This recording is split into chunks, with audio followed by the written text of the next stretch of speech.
Hello again, once more. Welcome back to the cellar. Recently I took a poll out on what sort of things people wanted to see next, and in first place was how to drive trains here.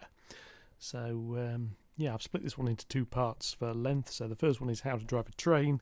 There'll be a follow-on on how to drive the layout. So without further ado, let's get down to the cellar and see how to drive model trains badly. This is Leopard Street. Right, so as promised, how do we drive a train here at Leopard Street? Well, to start with, a little drawing here, the paper to come out. How do you drive a train anyway? I mean, this is probably the first thing to look at. So, what is one of our little model railway locomotives? I have an example here, a little mainline J73, J72, sorry. Should be featuring on the layout. At the moment is DC only because I need to get a chip that'll fit in there. I haven't got one, so yeah. But inside this we have a motor, drives gears which drive the wheels, and we have electrical pickups on the wheels. And to point with, for the loco, that's it. That's really all they are. And if you open them up, you sometimes there's a little capacitor and stuff in here. That's to do with suppressing interference. And you drive this by sitting it on the rails, obviously, and to the rails you connect your controller. And what this does, this is a simple DC controller. You give it some power. Varies. Some of them want a alternating current supply, some want DC. Some of the old ones just plug straight into the mains. They've got all the gubbins inside them. These are your little train set controllers usually. And what this does is this puts a variable voltage. So you turn the controller up, it puts more volts onto the rails. So we come over here, at some point you have put enough power in. The voltage will hit a start voltage and the train will start to move. Where that is on the setting, it can vary. Some might start there, some might start up here, some might need to get all the way up here to start, and then you have to slow them back down again. You know what DC trains are like. And we can actually demonstrate this quite straightforwardly. Here we have a piece of track. Get that so it sits flat. Train on there. Here, a 9-volt battery. So I'm going to put 9 volts onto the rails. There we go. And if I put 9 volts on the rails the other way, we go the other way. There we are. This is incidentally a wonderful way of testing locomotives if you're not sure if they work. There's nothing to it at that point. Very, very, very simple. And that's how a lot of basic train controllers work. But I say that's basic. Slightly more modern controllers, and these are a simple step up. Again, if I grab the piece of paper, there's 2 paw prints because this is slightly more complicated, only slightly. Locomotive is exactly the same. The controller looks the same, but instead of it sending out a voltage, what it does is it sends out a digital signal. This is called pulse width modulation.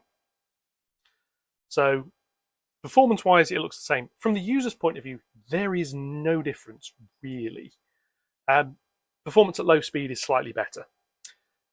Because in the standard DC control, when you're down here, you've got basically 2 or 3 volts going to the motor. It's not much. There's not much power there. This is the point here. You're varying the voltage, which is not exactly power, but it gets there. With pulse width modulation, you're either giving it 100% power or none. And you might come in here and you might say, this is why fluorescent lights flicker. You say, right, 100 times a second, or 200 or 1,000 or whatever it is, the frequency it runs at, we're going to go on, off, on, off, on, off, on, off, constantly. And what you do is you vary that length. So 100% power, you just be on all the time.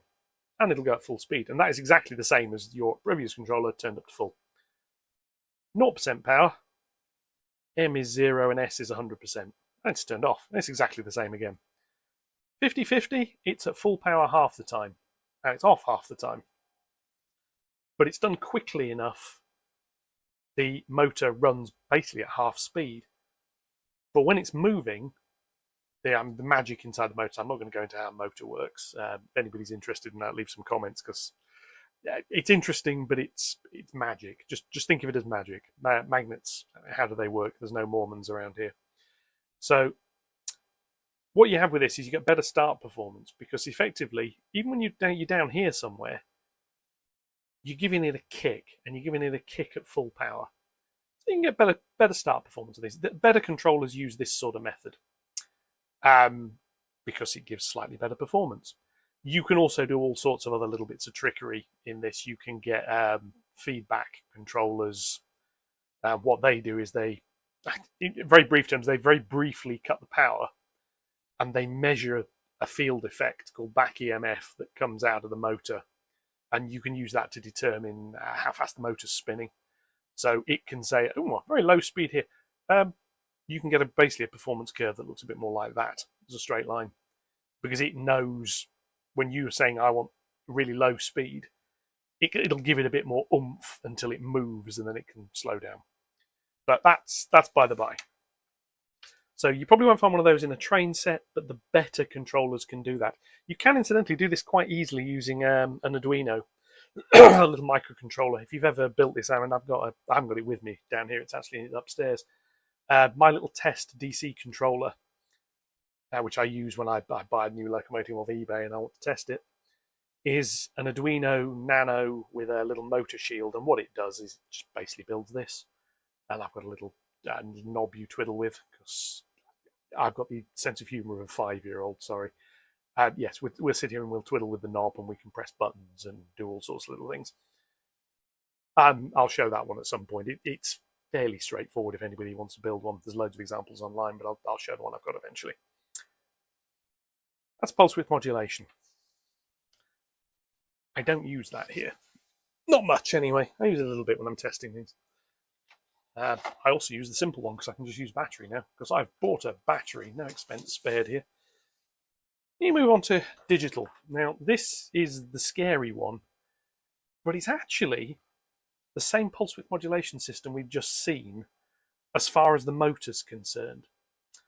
So what you've got, start from the end here. Again, you've got a motor. Now, this is going to get its little pulse width signal coming, so it's getting that coming through to control it.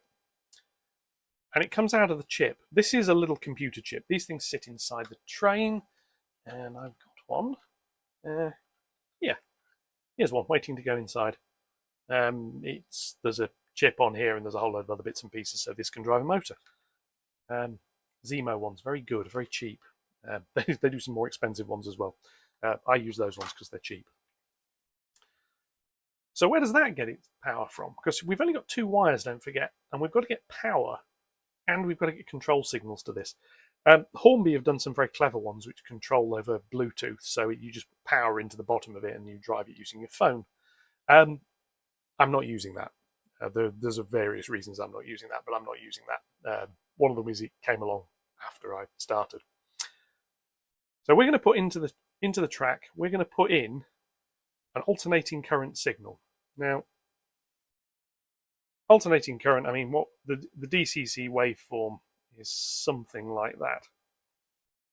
So you've got a naught, you've got a plus, and you've got a minus. And this is pulse width modulation. As before, this transmits power. But instead of the little ratio between these bits being how fast you want the motor to drive, it's a digital signal. So you might have a bit, you'll have to forgive me for which way round this is.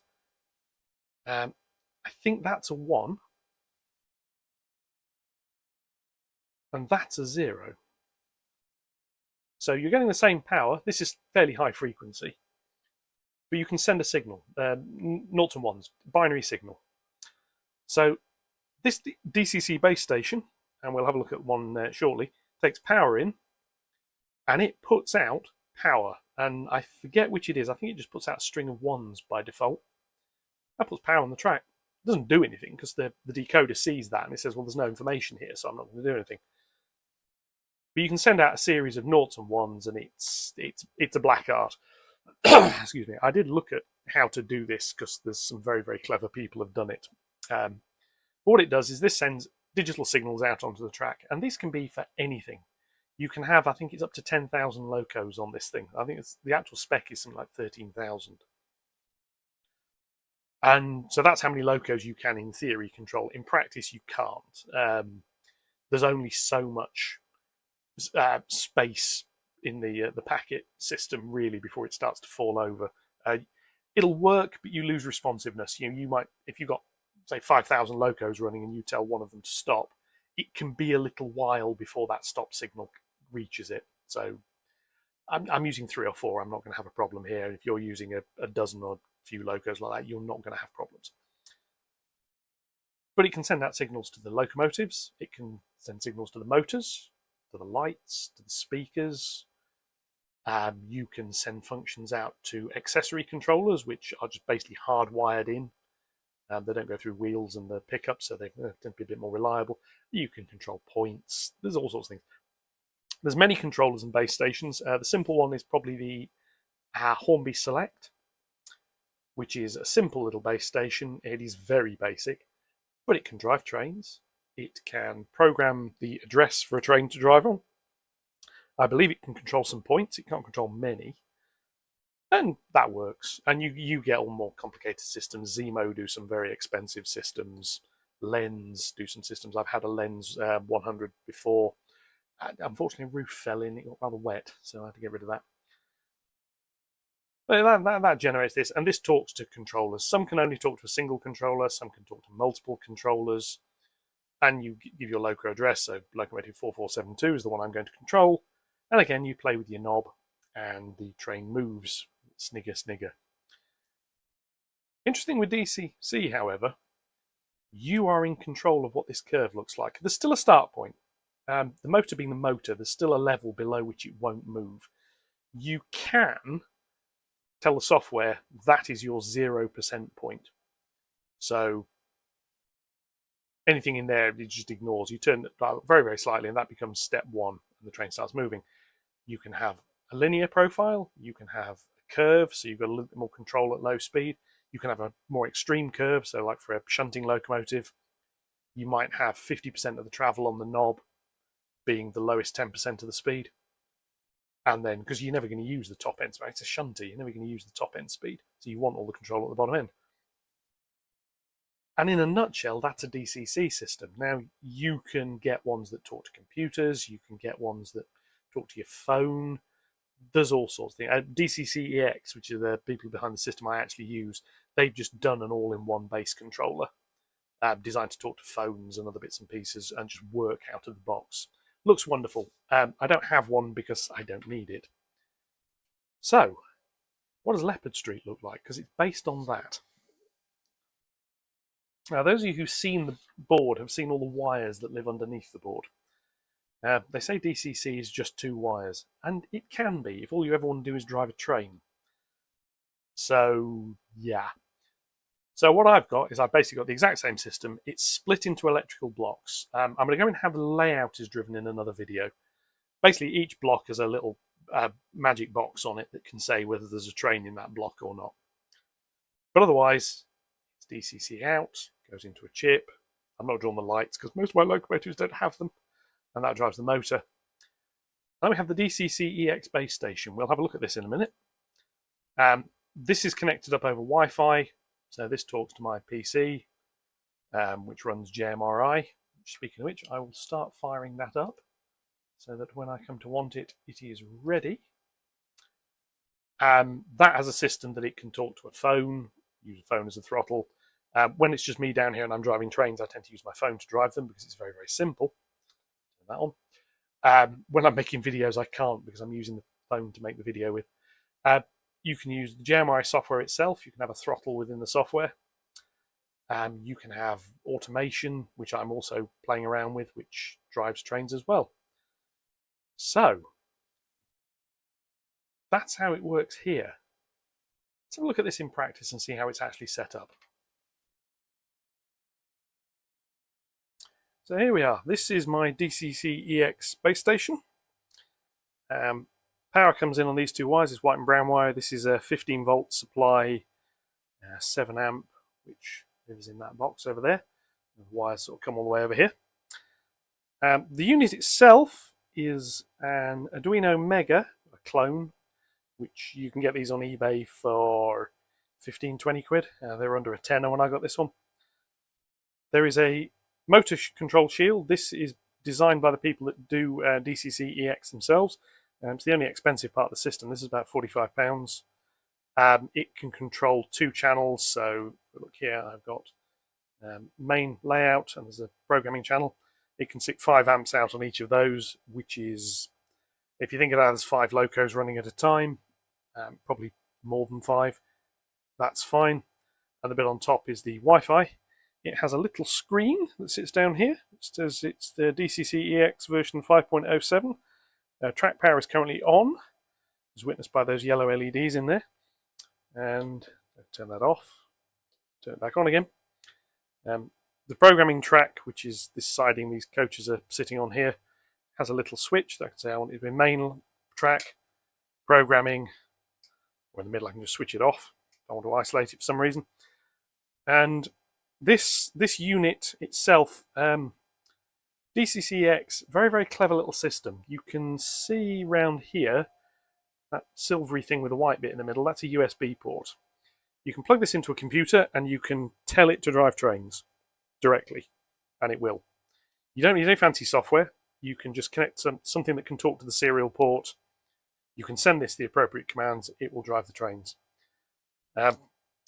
This thing has got 4 serial ports on it.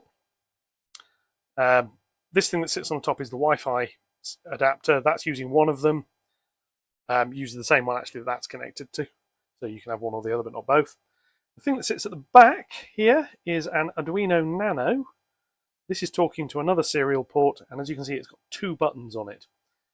Track power off, track power on. I wanted a button that I can press to kill the power. In practice, I'm going to end up wiring up some more of those knocking about, so I'm going to have a couple of emergency stops sort of in 2 or 3 different places. Incidentally, this is the layer, the bit in the middle. It's an access well, but it's designed for maintenance. I'm not really going to be standing in there operating this. So that's what a DCC-EX power supply system looks like, and they're very cheap. Like I say, they're probably about the cheapest way you can get DCC control on a layout, and it's one of the most versatile systems I've seen. It can do quite a lot. So on the layout over there, we have my A2 parked up out of the way. We have a couple of coaches sitting here because this coupling or the coupling on the rear coach on the Flying Scotsman is causing all sorts of problems currently. They have a nasty habit of getting around there, derailing, or just uncoupling, and then the train goes around and smacks into them again. Incidentally, I've also had a little bit of a tidy up. This is the start of what I'm doing for the next stage. The scenic area is coming along quite nicely. There'll be some more stuff on that at some point. So, let's drive a train. Now we're going to drive a train. I'm going to drive my little G5. So here is my system. Track power is on. This is why some of the tracks are in red. This is showing where the trains are. This is the A2 up at the back. So what I do is I go into Panel Pro, Tools, Throttles, and I want a throttle. And this is how I drive trains normally. G5. I'm going to turn the sound on because I quite like the sound on this little locomotive. I wander over here. You may be able to hear that. Yes. Anyway, sorry about the handheld camera at this point. Just move my stool out of the way before I fall over it.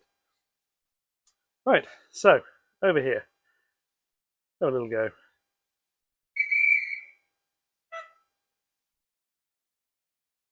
Then it's forwards, 25%, and off she goes. This is the other nice thing about DCC. When the train is accelerating, because you can tell it don't go to the speed that you've been told to immediately, get there slowly, the little chip inside knows it's accelerating. And because it knows it's accelerating, it can play a different noise. So if I turn the speed up again, makes it sound like a bit more power as it picks up speed. And she runs round. And that's one way of driving trains. I mean, that's the manual way of driving trains. You can bring up to multiple throttles, drive multiple trains. It becomes a little bit of a hassle to juggle them. So I have another system. This is very much in development. This is something I'm working on. So this grey window up here, this is a system I've called Auto Train. The buttons on the screen don't do anything at the moment. It's all keyboard controlled. Keep an eye on the Scotsman. Now all I'm going to do is press that one button. And then the Scotsman starts. And she runs. Now this is complete computer control.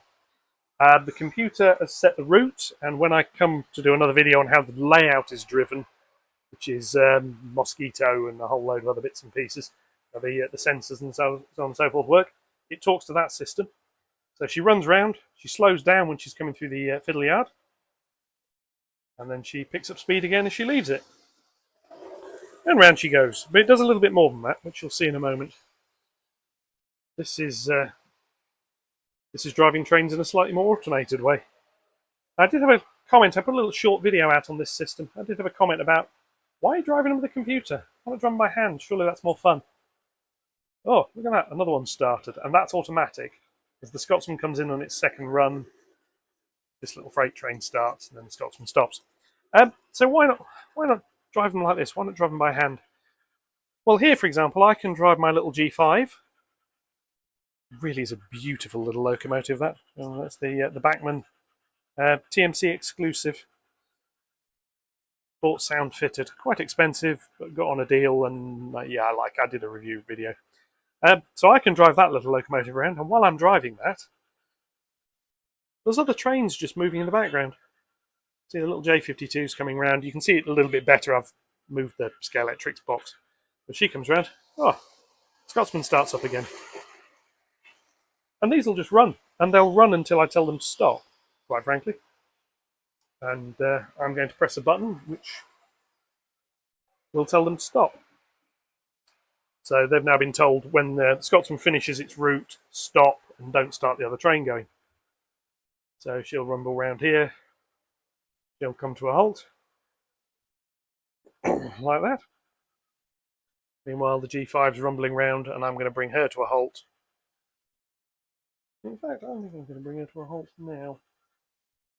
There we are. So she's stopped where the signals are. Because what I want to do, I'm going to go back to my layout parking position. I need another throttle. This works rather nicely, you see. So if I scan back over here, we have this throttle up here, which is controlling the G5. This one down here brings up my little list of locomotives, so I don't have to remember the numbers. This controls the A2. I've just set the points. So we'll bring her around relatively slowly. I'm going to put her back in the her little parking spot, and the G5 parks behind her. I don't leave trains parked over there because dust falls on them. I mean, dust falls on them around here, but not quite so much. So she's going to run. You can see a little bit of dust on her there, that yellow thing. I have to dust trains. Basically, I've not finished the roof over that side, so I need to sort that out. So she can come around here, get to about there, tell her to stop. Take it, I'll then come back around here. Click that, which changes the points back. And then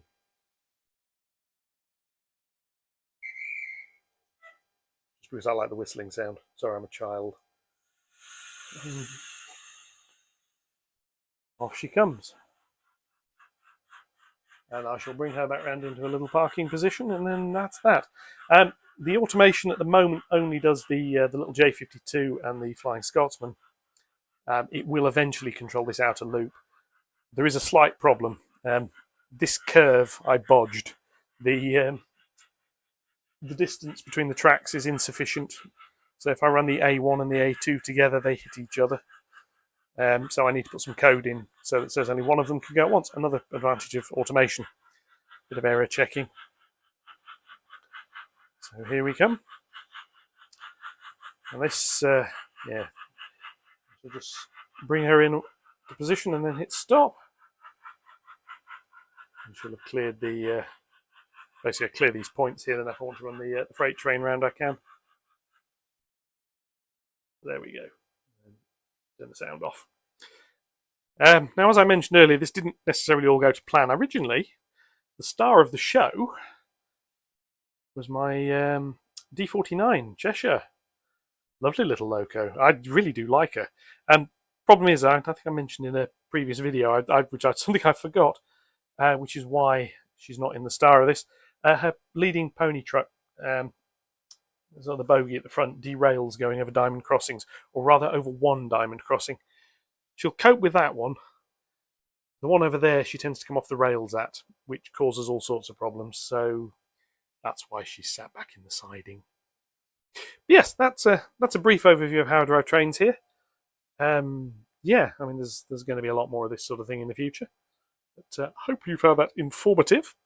If you liked it, I believe there's a button for that somewhere.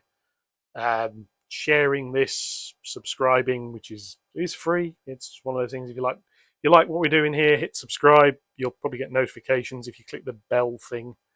There's one that just puts a little pop-up in your feed. It doesn't swamp you with everything.